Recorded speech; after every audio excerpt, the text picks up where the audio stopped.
Hey guys, welcome back to my channel. So I am a little on the sick side, so I sound a little nasally.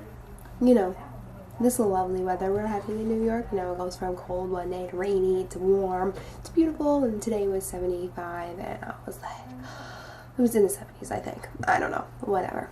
But today I wanted to film you this look, and I see everyone using the green color on Anastasia with the new artist palette. I picked mine up the day it came out, and I see everyone using the color Anaconda. It's this green color right here. I see everyone using it, and I was like, okay, I want to make a look now. Like, I want to get on the Anaconda bandwagon. That sounds so wrong. That sounded really wrong. I'm sorry. Anyway, it really is a beautiful palette. I actually wet Anaconda too, and it came out really nice. A nice foiled shadow would look really nice on top of this as well, on top of the cream, maybe in the center of the lid. That will look really pretty too. But pull out your artist palette and let's get on with the look. Hey guys, so I'm already starting with my foundation on. I used Giorgio Armani Luminous Silk Foundation, and now I'm just priming my lids using MAC Painterly Paint Pot. I love using MAC Painterly Paint Pot. It's my favorite way to prime my lids. So after I'm done with priming, I'm going in with Makeupgeek's Peaches and Cream, and I'm putting that in my crease and all over the lid. I'm just lightly dusting it all over my lid just so we could set that base that we just put down. So just keep on working Peaches and Cream in your crease and all over your lid until you get it to the intensity that you want it. After you're done with Peaches and Cream, take your Artist Palette by Anastasia Beverly Hills. I absolutely adore this palette. It's so fit for summer. It's so beautiful. It's colorful. The pigmentation of these shadows are great, even the shimmery ones. So then I'm going to take Dusty Rose. It's the first color in the palette, and I'm going to blend that in and out of my crease as well until I get it to the intensity that I want it. When you're using a darker color, like later I'm going to go in with a dark brown color, when you're using darker shades, you really want to build up your transition color and really build up the color on your lid before you get to that dark shadow, if that even makes sense. So I'm going in with Makeupgeek Mocha. As you can tell, I've hit pan. This is actually my first Makeupgeek shadow that I bought, and as you can see, I've used it a lot. So right here, I'm just taking a MAC 217, which is more defined than the Sigma E40, and I'm just running that in my crease again. I'm really just building up that color before I get to the brown shade in the artist palette that I'm going to use. I just keep picking up a little bit more Mocha and then adding it and blending it into the Dusty Rose and Peaches of Cream that I already have in my crease. Keep on doing that until you get it to the intensity that you want it, and then go back in with your Sigma E40 or any fluffy brush that will blend out even more.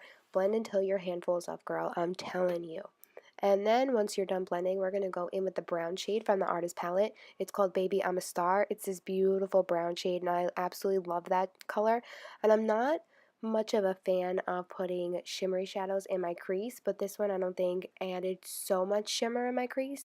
So just blend on that color in the crease. You're really just building up like you've been doing since the beginning. You're just really building up the colors in that crease. Keep on blending out Baby I'm a Star in your crease until you get it as intense as you want it. If you want it even more intense, you can go in and add a black. I didn't want to, but if you want to do it, you do you, boo. Now I'm going to go in with the star of the show, and that's the Anaconda color from this palette.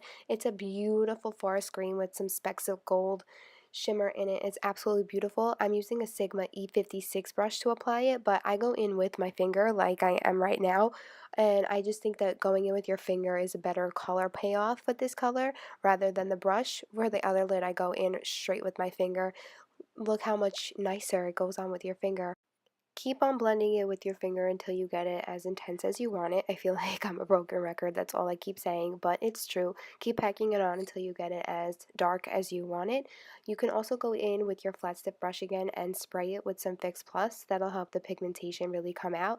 I did do that, but I really don't know where that clip went. I think that is when my camera died, because I also didn't get the clip where I put my lashes on either. So I'm just going to go in and coat my lashes with mascara. I'm using Tarte's Lights Camera Lashes mascara, and then I'm also using Blinking Beauty lashes in number 1. I absolutely love number 1. They're my favorite already. And then we're going to go in with the base. I'm going to conceal underneath my eyes using Maybelline Age Rewind, and I'm using it in a lighter color to also brighten and highlight under there too. I'm also going to put it on the bridge of my nose, on my chin, and over, like, I don't really know how to explain it, like underneath your contour. Yeah, like right on top of your jawbone. Once you're done putting your highlight, I'm going to go in and blend it out with my damp beauty blender. You really want to make sure that the beauty blender is damp. It gives a much better blendability, if that makes any sense. And when it's wet, it soaks up any excess product that you may have on your face. So I'm going in, I started with the pink, but it wasn't as damp as I wanted it to be, so then I went in with my black one and I just pushed that into my skin. And then I'm also going in with Anastasia Contour Kit, and I'm using the banana shade, and I am just using that powder to set everywhere that I put the highlight, the concealer. And then I'm going to go in with this Smashbox Bronzer. I don't remember the name of it, but I will link it down below. It's this beautiful one. It's one of their new ones, but it's so beautiful. It's so creamy, and I love the way that it goes to the skin. So I'm just using that to bronze up my face. This bronzer is very buildable, so you can keep on building it and it won't look muddy. Some bronzers, if you keep applying it and building it up, it might look a little muddy, but this bronzer doesn't, which is why I absolutely love it. And I'm just creating the intensity of how much I want it to be bronze. And then I'm going to go in with Hoola by Benefit, and I'm going to go in with my NARS Eater brush, and I'm just going to sculpt out my cheekbones and go around my forehead just to contour very slightly because I want to look more bronzy than contoured. If you guys want a full contour and highlight video, I could totally do that for you. Just leave a comment down below saying that you want to see it. I would be happy to do that. I could deal with cream products and powder and whatever you guys want to see, because my contouring is kind of different when I'm bronzing more, and then it's more different when I'm contouring more and less bronzer. So then I'm going to go in with this MAC blush. I think it's a Pro Longwear brush. I'm not too sure. It's called Lured to Love, and I'm just putting that with my Sigma F35 brush, and I'm just putting that on the apples of my cheeks, and then I'm taking a stippling brush and just blend the bronzer and the contour powder with the blush so we don't have any harsh lines. And then I'm going to go in with the new Pro Sculpting Duo by Makeup Forever in shade 02. 01 was my addiction, and now 02 is my addiction. Oh my god, it's so beautiful. It's like the perfect gold champagne highlight that you could put on your cheekbones, and it's absolutely amazing. If I could bathe in this, I probably would. That's how much I'm obsessed with it. Like, I don't want to put it down. So I'm just going to throw it on the tip of my nose, a little bit above my brows, and on my cheekbones.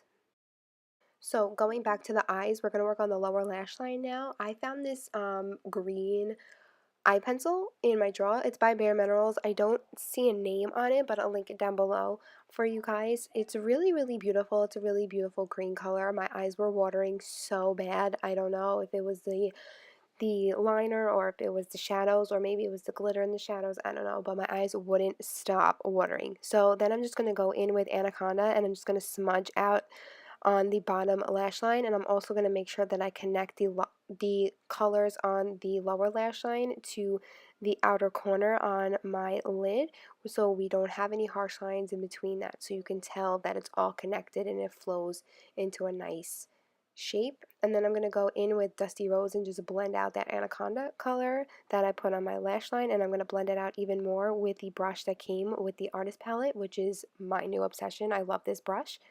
And I'm just going to blend it out until I get it as smoky as I want it. And then once we're done blending out our lower lash line, just go ahead and throw on a couple of coats of mascara, and then we're going to go on to the lips. I'm taking MAC's lip liner in Stripdown. Stripdown is probably one of my favorite lip liners from MAC, and I absolutely adore it. And I wanted a nude lip with this look, just because we have so much going on with the eyes. I didn't want to, draw attention to the lip. You can be bold and you can add a bold lip if you want. Go ahead, girl. You can do whatever you want. But I'm just going in with that. I'm going to color my lips in, and then I'm going to go in with Gerard Cosmetics Nude lipstick. Gerard Cosmetics lipsticks are probably one of like my favorite brands ever. They're super creamy, they're pigmented, and I absolutely love them. I was going to go in with Buttercup, but I wanted it to be more of a nude lip rather than a pinkyish lip. But then I also added Anastasia Beverly Hills lip gloss in the color Dainty, and my camera died again. And yeah, so sorry I don't have that clip. But then once you're done with that, I'm blending it out with my finger, and then I'm going to take the Urban Decay Chill Setting Spray, and I'm going to bathe in that. And then once you're all set, so I hope you guys enjoyed the video, and I'll see you all in my next one.